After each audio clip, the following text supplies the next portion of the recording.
আজকে আমি আপনাদের দেখাবো কিভাবে জিমেইল থেকে সবগুলা মেইল একসাথে ডিলিট করতে হয়।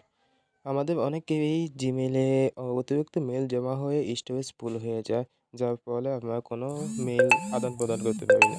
তো এখানে আমি আগে এই যে আমার জিমেইলে প্রবেশ করার পরে আমার মেইলগুলা সার্চ করব। যেগুলা অতিরিক্ত এক্সট্রা মেইল আছে যে অপ্রয়োজনীয় সবগুলা একটা, একটা করে সিলেক্ট করব। এই যে এখানে এক ক্লিকে ২০ টা সিলেক্ট হলো, পরের ক্লিকে ৫০ টা সিলেক্ট হলো।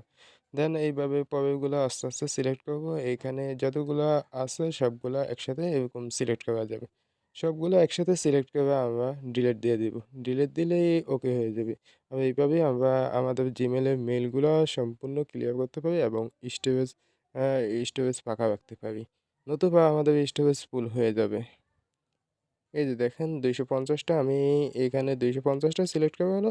এখানে সবগুলো একসাথে ডিলিট দিয়ে দিব।